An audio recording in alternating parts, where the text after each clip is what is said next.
Hello campmate! Welcome to the VA Camp. This is Coach Jeka at ituturo ko sa inyo how to access the learning materials inside our Facebook group community.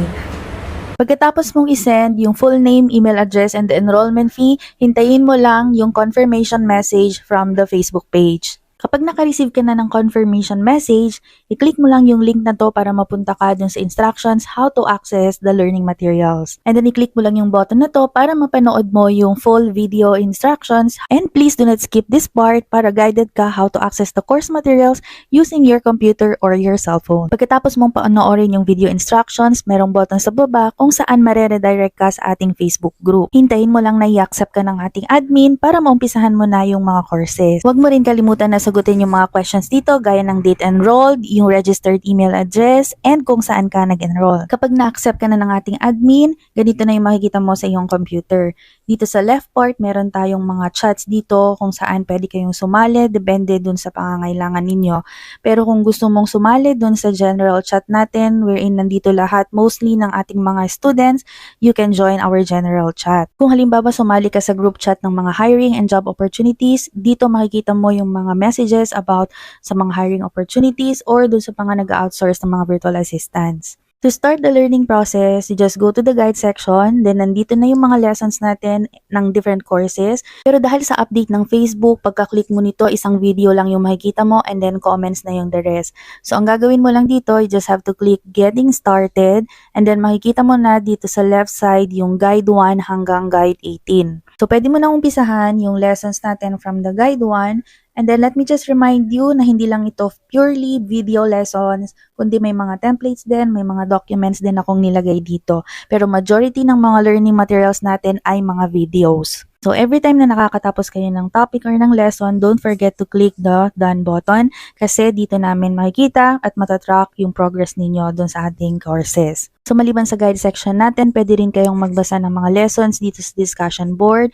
Just make sure na i-click nyo yung new post para makita nyo yung latest na post dito sa ating community. Kung may mga questions ka or may mga gusto kang i-share na insights, you can post in the group and then you can choose to post anonymously or kung gusto mong ipakita yung pangalan mo, you can do whatever you want.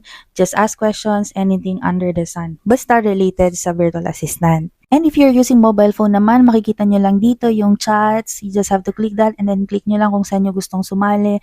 And then meron din dito yung guide section. So pag inopen nyo, ganito yung makikita nyo. Similar din siya sa computer actually, pero mas madaling i-access yung mga video lessons natin dito sa cellphone.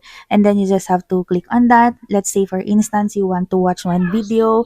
Click nyo lang yan and then i-back nyo lang siya para mapunta kayo dun sa other videos. And then sunod-sunod na yan hanggang dun sa guide 18. And when you're done with the courses, I hope you can leave us a review dun sa ating page and you're ready to get your certificates of completion. Hello campmates! In this video, I'm going to share with you how to get your verified certificate. But first, let us talk about the purpose of your verified certificate. Number 1 is authenticity. The verification ensures that the certificate originates from a reputable source and contains accurate information, instilling in the identity of the certificate holder. Second is credibility.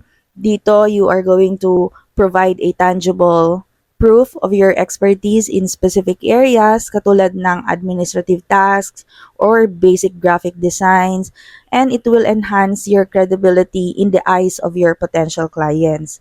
And third, client confidence. When you include your verified certificate in your portfolio, it can increase your client confidence in your abilities, and then binibigyan mo rin sila ng assurance of your skills and qualifications. Now, what you can do with your certificate. Number 1 is portfolio enhancement. You can incorporate the verified certificate into your portfolio to showcase your expertise and attract potential clients. Another is social media promotion. You can share your certificate on social media platforms, most especially if ginagamit mo ito to promote your services. And third, client engagement. You can provide the certificate to your clients or companies upon request as it offers them a tangible evidence of your qualifications and capabilities. Now, what are the limitations of the verified certificates? Number one is you will only receive a single certificate. However, when the client verifies your certificate in the verification portal, it will give them a comprehensive list of courses taken along with brief descriptions of acquired skills. And then second is platform restrictions. For now, you can't add this into your Upwork account. However, you can still add them on the custom certification. And then lastly, name change limitation, meaning you cannot change the name of your certificate.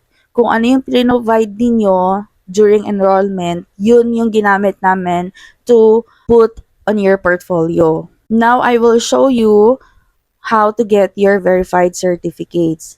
Okay, the first one is makaka-receive kayo ng email from us containing your username and the password and kung saan ninyo makikita yung certificate ninyo. Kung wala pa kayong na-receive na email, please watch until the end because I will teach you what to do kapag wala kayong na-receive na email from us. And then, i-login nyo lang gamit yung login credentials na sinend namin sa inyo. And then, when you click View Certificate, you will see this one. So, it's in a PDF form. You can already download this. Or if you want to have a PNG or JPEG version of this one, you can just screenshot. So, kung gusto ninyong i-verify, you just have to scan the QR code here. Or if you're using your computer, you can just simply copy the certificate ID and go to this portal. And then, i-paste mo lang yung certificate ID and from there, you will see the list of courses you have taken and also brief description of the courses na tinake ninyo. And then, para mas maging personalized yung verification system natin, you can go to this website and then go to your student portal and then pwede mong palitan yung profile picture mo by clicking this message icon.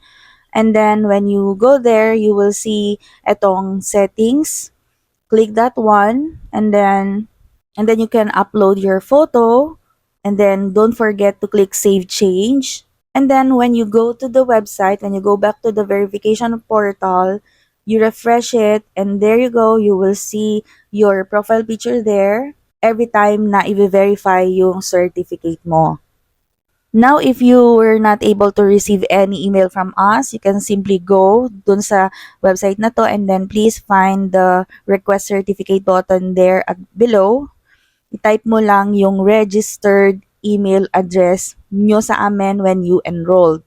Please, again, use the registered email address na ginamit mo when you enrolled with us.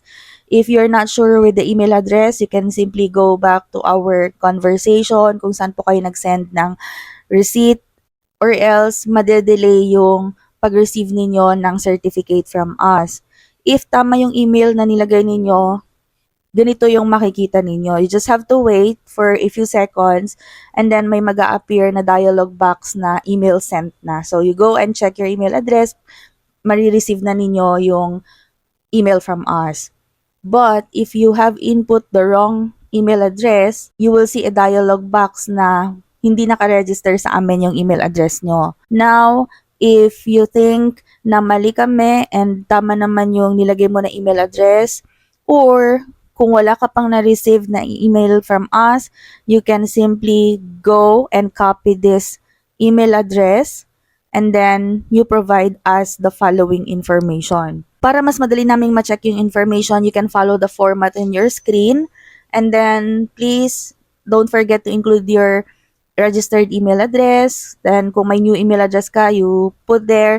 And then, yung full name na gagamitin ninyo. Make sure na tama yung format na gagamitin ninyo. If you want to use caps lock, everything should be caps lock. Kung sentence form, gamitin nyo sentence form. But please, refrain from putting small caps dun sa full name kasi kinaka-copy-paste namin yon and then yun yung mag-a-appear dun sa certificate ninyo. And of course, the date enrolled. Again, you can view or pwede kayong mag-backread dun sa messenger kung saan po kayo nag-enroll para mailagay ninyo yung correct na date enrolled. And then para ma-verify din namin sa database namin and makita namin immediately yung information nyo para ma-edit namin if you have new email address. But if your email address is correct, tama naman yung registered email address no, but you did not receive any email, please again do send us a message. Same lang nung email address and then you just inform us na tama naman yung email address mo pero hindi siya nag-appear sa portal, and then the web developer will immediately provide you an email containing your login credentials. So if you have more questions, feel free to comment here. So that's it. Thank you very much and God bless you. So that's it! I hope marami kayong matututunan sa ating mga resources sa loob ng ating Facebook group community. Have fun and enjoy learning!